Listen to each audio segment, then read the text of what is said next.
If you're new to our channel, we'd love to have you join our little community. Just hit that subscribe button and turn on those notifications. We promise it will be worth your while. With only the sound of the cricket coverage, we sat in silence for a while before I hesitantly asked, "Mike, why can't you find someone else?" Honestly, he grinned. I nodded. "Okay, well, this might shock you, but you asked." Mike said with a blush, "I think I'm falling for you, sweetheart." I froze at his words, hardly noticing his arm slipping over my shoulder until it was there, and then as I tried to squirm away from him, he held me close. "I want you in my life more than you could ever imagine." It took me a few seconds to free my tongue. "Bollocks, Jesus, how to put this?" Mike said, shaking his head. "That did not come out right, but it's not bollocks, Susan. Look, I liked you before all this, but I never had feelings for you until I met you the other night. And I've got to say what I saw was hot. But I don't feel the same, Mike. I'm not gay and don't fancy men," I said, feeling myself tearing up again. "Neither do I," Mike smiled, "but I guess I've never seen you really as a bloke, Susie. Look, let me try to explain." He paused as if working out what he was going to say before adding, "Now I am not taking about physical or genetic gender here, but emotional and psychological, okay?" I nodded. Now, I've been thinking about this for years, and in light of what I've learned about you in the last day or so, it became pretty clear to me that I've always perceived and to a degree related to you as a girl. Let's face it, you have always been the one who looked after the house and performed the traditionally female tasks. And this is really just an extension of that, but I don't fancy you. I said, maybe not Mike said, but I think you could because like it or lump it, you've clearly enjoyed being out with me as Susan, correct? Well, yes, last night and today was fun. I'll not deny it, I said. Now I am a man, correct? I nodded. Good, so it would be fair to say then that last night you enjoyed going to dinner with me as Susan. Well, yes, I said, feeling myself getting boxed into a corner.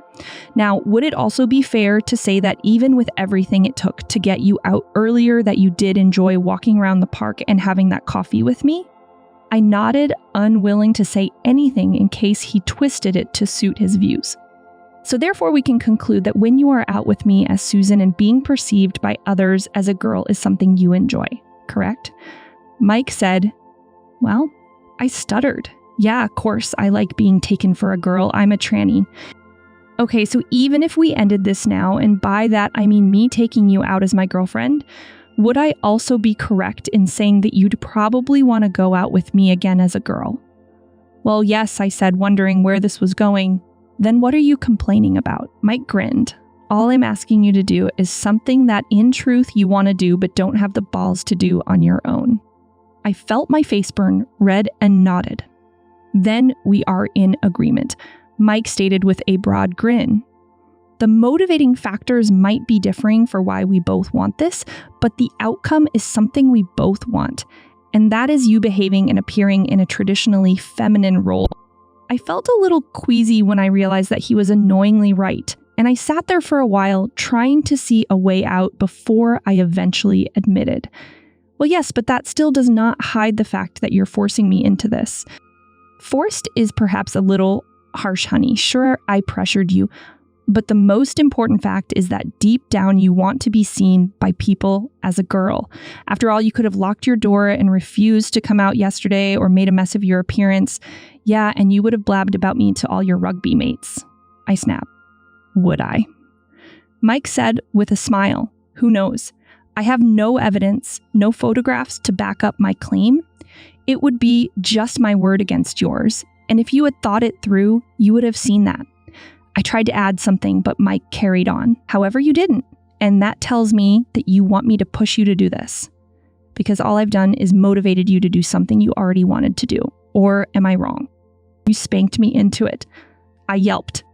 Yeah, I did. He grinned, and it was fun, but I'll also bet that it made you feel incredibly girlish, didn't it? I blushed. And when you did not fight back when I put you over my knee, told me that somewhere inside your head told you like me forcing you to be a girl. Well, I floundered, unable to see a hole in his logic. Maybe, I don't know. I said, not wanting to think about that in case it was true.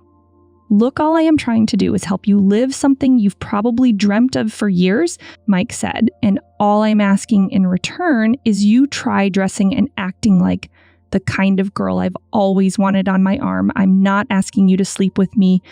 That will be your choice. All I want to do is explore the concept of our friendship with you, living in a female role, and see where things take us. If come September you find that you don't want to live the sort of life I want for you, then no harm done. I shrugged and nodded. Mike gave me a grin and said, now I know you well enough to be sure that you'll enjoy being the girl I want you to be. He chuckled and added, because I've read up on girls like you, honey, and know you all dream of living the lifestyle of a high-maintenance trophy woman. I was about to argue the point, but he continued, and I know it may not be quite as much of a kick as I'm getting from having you around as Susie. But I think once you sort out how you really feel about being a girl, you'll eventually come to feel the same as I do and see how much better things are when you are with me. Oh, I said, having completely lost where he had gone with the conversation, which left me feeling completely confused, which thinking about it might well have been Mike's intention. And I like Susan a lot. Mike lifted my hand and kissed it before placing it on his lap, chuckling as he held my hand there over his groin. There's the proof. Just feel how hard having you sat beside me agreeing with me has got me, honey. Rubbing my hand over his jeans, the throbbing sensation of having another man's cock pushing into my palm felt like my hand was burning. I tried to pull my hand free, but Mike just laughed and held my hand there. Mike, I yelped. That's horrible. Just the feel of it made me feel sick, and the sensation only got worse when I realized that it was my presence that caused the reaction. Mike howled with laughter and said, just proving a point. What point? I said, blushing brightly, that you are a little sick. Know that I see you as a girl. I was that embarrassed I mumbled something about making dinner and ran into the kitchen blushing like a traffic light. It was around 5 when I had everything on, and when I brought him in a cup of coffee, I saw him looking at me with a strange expression in his eyes and grumbled, "What?" "Nothing," Mike said with a sheepish grin. "Just daydreaming about what?" I snapped, sure he was laughing at me. "Well, if you must know, honey, I was thinking how nice it would be if you served my coffee and slipped to your knees before unzipping my jeans." Mike chortled and got that cute blonde head of yours bobbing up and down, pleasuring my cock. Mike, I blushed. "Well, you asked, Susie?" He laughed. "No chance," I exclaimed, glaring at him. "Never in a million years. I know, sweetheart, and I'm sort of pleased that you won't because I don't want you to be a slut. But you will, honey.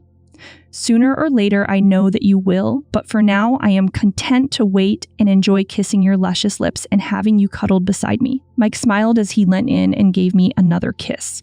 Scarily, I suddenly realized that Mike was an excellent kisser and that my cock was trying to swell in my panties in response, which embarrassed the hell out of me. Other than how I was dressing when he was around and his expectation that I would act in the traditionally female role when it came to chores, in truth, nothing had really changed. We spent almost a perfectly normal night in. I say almost because over dinner Mike informed me in a light but deadly serious way that now I was his kept woman and he was picking up the costs for everything he expected me to follow his rules. Being honest, as a transvestite, the idea that I always had to be made up and dressed in this sort of feminine clothing he liked was not exactly unwelcome. But he did make one thing clear, and that was top of the list of clothing he disliked was trousers. Grinning over his fork, he said, "Now, as part of our deal, I'm telling you now that if I ever see you in another pair of jeans, pants or flat shoes, Susie, I'll make the spanking I gave you earlier seem like a love tap." God only knows where it came from, but I suddenly found myself asking, "Okay, Mike, you keep mentioning this deal. Tell me in black and white, just what do you want?" I could see he did not expect that question, and for a moment he floundered before he said, "Well, I'm still working that out." He laughed. Basically, I'd like you to be a trophy woman, Susie. He gave me a sly smile and explained just what he meant, and I hated myself for actually liking the ideas he had. Talking animatedly, he explained that he expected me from now on to be wearing either tight skirts or floaty dresses, which should always be worn, with heels and traditionally feminine underwear. Mike had never hidden how much he liked the look of a corseted figure and loathed the thought of women who wore tights under anything other than the briefest of dresses. His other stated dislike was what he called boyish underwear. In his world, women wore lingerie, not underwear, and I had better get used to it because he would be checking. Another change he was insisting on was to my drinking habits. In the past, when we had stayed in, we had both drank lager, but Mike informed me that from now on, I was to drink suitably feminine drinks, like sweet fizzy wine, girlish coolers, or fancy cocktails. As he continued to define my new place in our friendship, he made it perfectly clear that as he had decided that I was going to be his kept woman, he was going to make damn sure that I became the kind of girly girl housemate he desired. Well, will you do as I want? Mike asked, watching me as I processed what he had said. It was with a mix of emotions, ranging from a weird excitement about having the choice taken from me and being made to dress like I had always wanted, to a mixture of self-disgust and embarrassment about how easily he had twisted me into agreeing with everything when I said, "I'm prepared to give it a go, Mike." That's close enough for now. Mike said, tapping the ring on my finger, "I want you to keep that on as a reminder that you are my kept woman, Susan." Then, as if it was the most normal thing in the world, he handed me his empty can, adding, "Get us another beer, babes," as he turned on the telly for Doctor Who, effectively ending the conversation. After Doctor Who, Mike flipped the telly over as the movie channel was showing the new Star Trek film, which made Mike comment that he would have to get me one of the new mini dress uniforms. It got a little surreal after the film, as during the movie Mike had plied me with enough wine to get me tipsy before he suggested that I needed to practice kissing like a girl and smooch dancing with him. I had enough wine in me to be a little giggly, and it was kind of fun as he teased and taunted me with his lips and tongue for an hour or so before we headed to our separate bed, with his parting words burning my ears. For someone whose claims she's being forced into this, I think you almost enjoyed being in my arms there, Susan. The next day, Mike had plans, and he woke me early, but he did not let me into them as he inspected my appearance while I served him breakfast. Since I did not think we would be going out further than the park, I was wearing the same blue summer dress I had worn on Thursday night.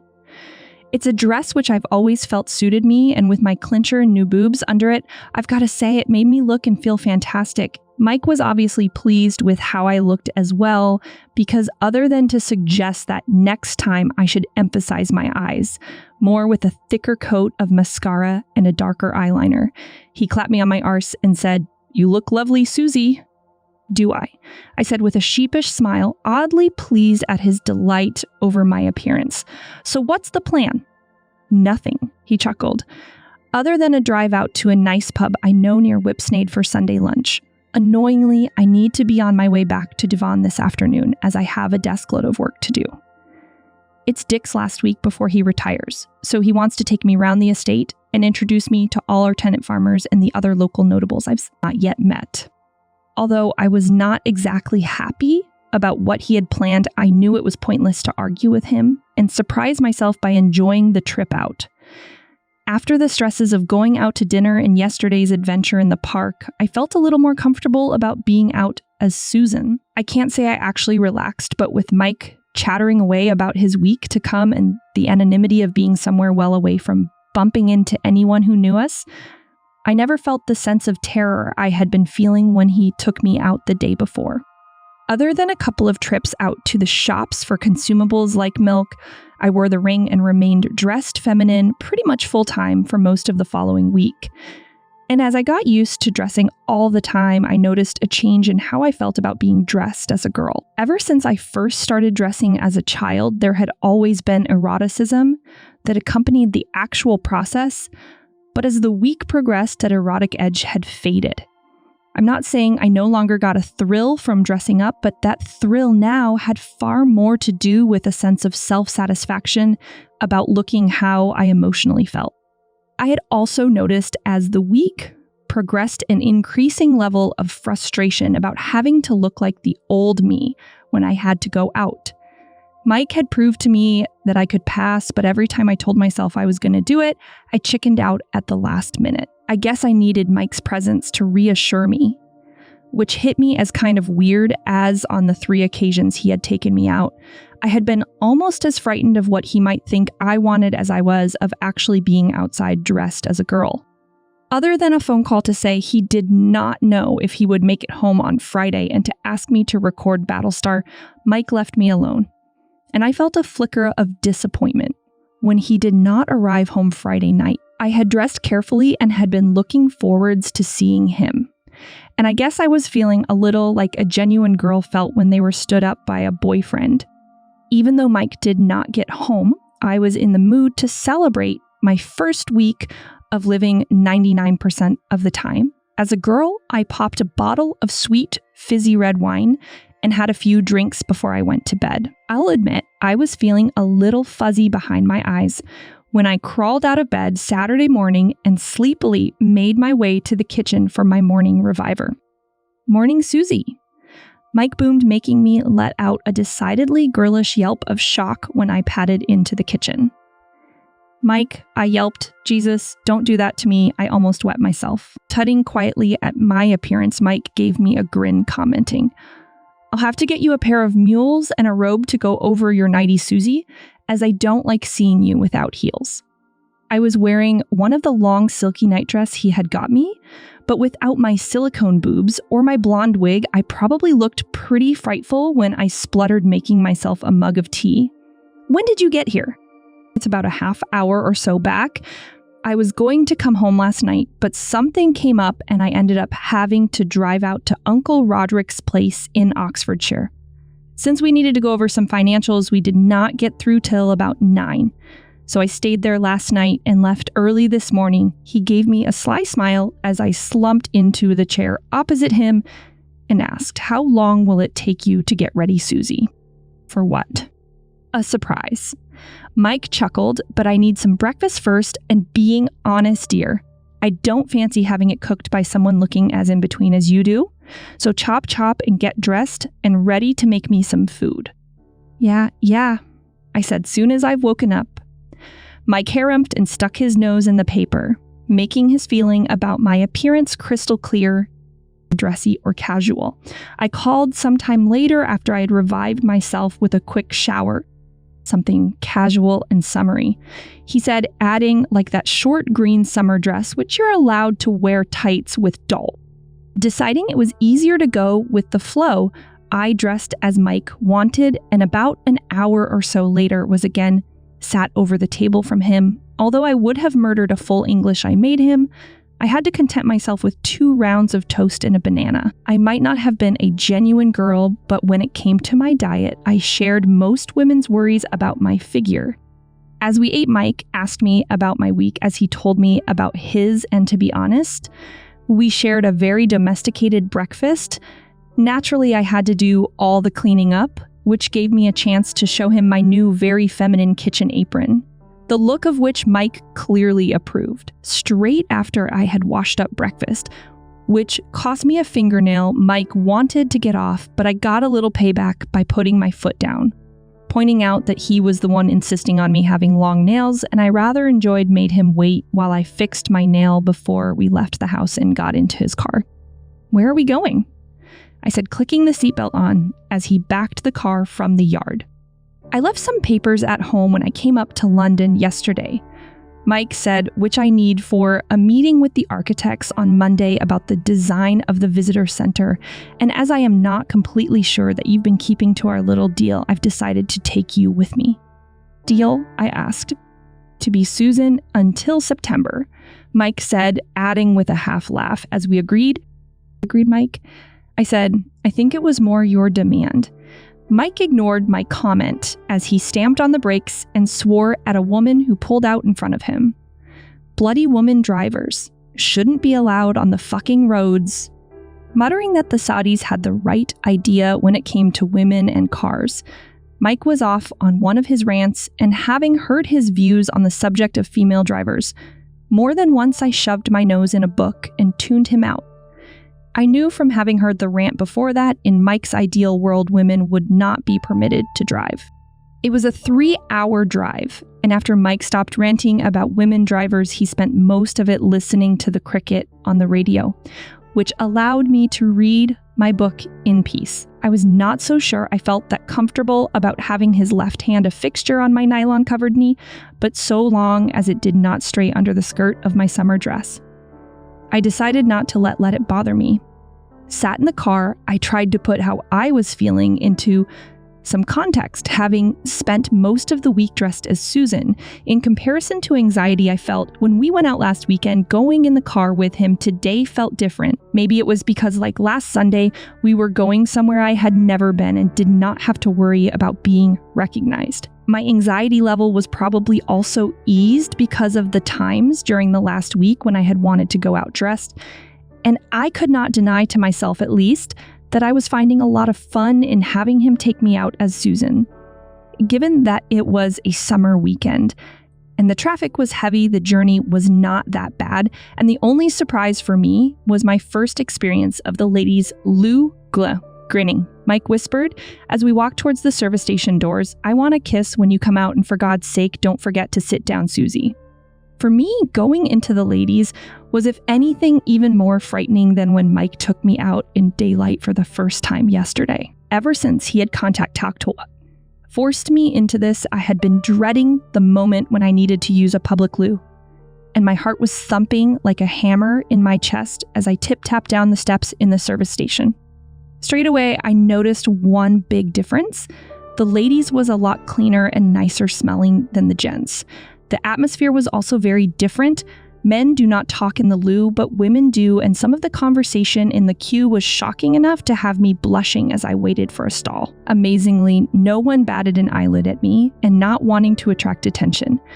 I just kept quiet and went with flow.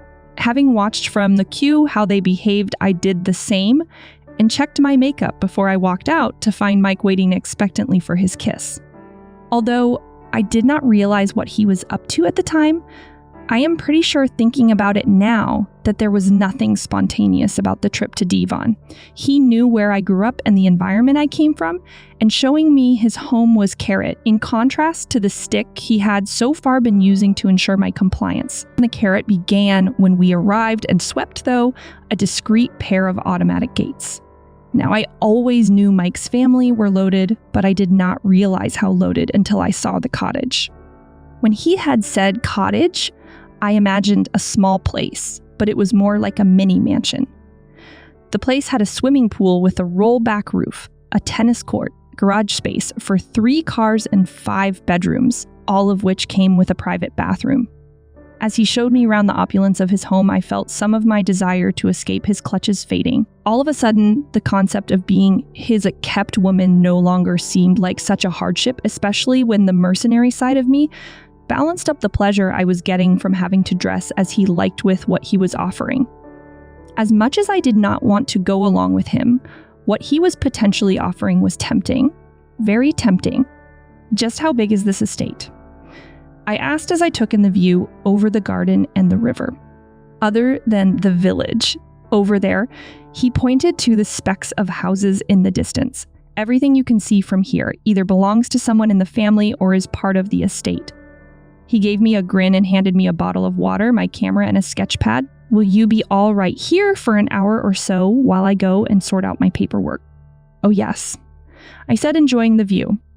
While he was busy arranging his paperwork, I was happily taking photographs and sketching the view.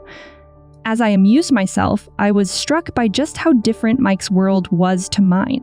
For someone like me, from the wrong side of the tracks in Sunderland, it pretty much blew my mind that one family, and not a large one at that, could own so much. After about 90 minutes, Mike reappeared with a thick file under his arm saying, "I'm ready to show you the rest of the estate if you want." Mike said, "I'd like that," I said, shoving my sketch pad under my arm and grabbing my camera. "The views are amazing, though you like it." Mike laughed as he grasped my hand and led me back to the car for a tour of his family's land. They had the lot, and I soon filled the memory card of my camera. I was blown away by the wild beauty of the Exmoor heathland and the valleys of broadleaf woodlands long before we reached the manicured orchards and cultivated farmland that surrounded the village. The village was thronged with visitors when we stopped off at the pub for a beer to fly the family flags, as Mike put it. Before long, I began to get the feeling Mike was showing me off as he kept a possessive arm about my waist as he said hello to loads of people before hooking up with a group of local blokes dressed in cricket whites enjoying a lunchtime beer. "Ah, do, airs young Mr. Mike and he's got a bird in tow," I overheard one of them say in that rolling Devonian yokel accent as we walked up. I went bright red when they all looked at me as Mike grinned and said, "This is my girlfriend Susan." He gave my waist a squeeze and added, "Susan meet the village cricket team." He was a round of how do miss, and mixed with the more well-spoken, "Well, hello," and one smarmy bloke who punched Mike on the arm and said, "Ding, dong, Michael." Within moments, Mike was drawn into a conversation about cricket and, aware of eyes on me, hoped I was passing as I shyly kept my eyes on Mike, trying to look pretty on his arm. There was not much I could have said anyway, as I know nothing about cricket and had no choice but to stand there in my short green dress with his arm clamped firmly about my nipped-in waist. It was kind of embarrassing as his marmy friend was giving me appreciative undressing looks. I might have been new to being a girl in public, but even I could read the thoughts in his eyes as I sipped my gin and slimline tonic, with ice and a slice, wishing Mike had got me the beer I secretly yearned for. Everything seemed to be going smoothly until I noticed Guy, the smarmy bloke, looking at the ring on my finger when I tapped Mike on the shoulder to ask him where the ladies was. Giving me a smile and kiss on the head, Mike said, "On the left, babe," and pointed me in the right direction with a light spank on my arse. As I clicked off to the loo, I overheard the guy ask Mike, "Is she wearing your mother's?" In the mirror on the wall next to the toilet sign, I could see Mike nodding as he said something in response, which made all of them look at me, or more accurately, my arse, which was very embarrassing. After doing my business and calming myself down, I checked my face and walked back into the bar to find one of his friends was clapping Mike on the back, saying, "Well done." I was inching to ask him what that was all about, but knowing how he could be about girls interrupting Montauk, I played my part and went back to decorating his arm as they chatted about the afternoon's village cricket match. What no whites Michael, a tall bloke with busy eyebrows and a ready smile, called walking up with a cricket bat under his arm. "Sorry, Vicar," Mike said, finishing his beer, much as I'd like to stay play. "But we've got to get back to London tonight," someone behind me said with a ribald laugh, and we can guess what for young Un. A rude laugh that went round the group, which had me blushing, sure that I was likely to be the subject of a lot of gossip in the local community, which was a scary thought. The vicar cast his eyes skywards and gave me a smile as he held out his hand, saying, "Hello, my dear, I'm Simon." "Susan," I said with a blush, which got even brighter when I saw in his eyes a strange look as he too noticed my ring finger. He did not say anything, but he did give Mike a questioning look, which Mike answered with a quizzical smile and left me asking myself, what was it about that ring? After about an hour at the pub, Mike said, "We best be off, love, or we'll be really late getting home." I still had the strange looks my ring had attracted on my mind when we got back to the Range Rover, and I took the bull by the horns, asking the question that had been plaguing me since the incident in the pub. "Okay, Mike, just how far do you want to take this?" "Take what?" "This me. You told all your friends that I'm your girlfriend," I said, and held up my left hand. "And what's the real story about this ring?" "Everything, I guess." "Well, that depends on you, Susan," Mike said with a sheepish grin, "because that ring you are wearing is my mother's engagement ring. And although I don't think I realized it when I put it on you last weekend, I guess subconsciously I did it because I wanted you wearing it for more than just camouflage. And that more than is."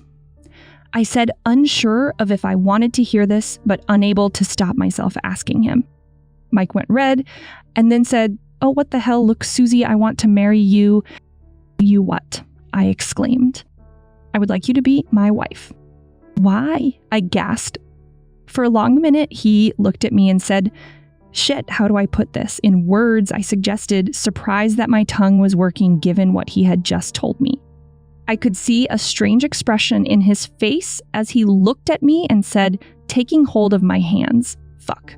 Look, this is just between you and me, but I can't ever father kids, even if I wanted to. What do you mean?"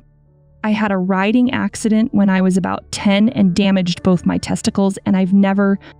Before he could continue, I butted in, "But even so, you could have any woman on the planet."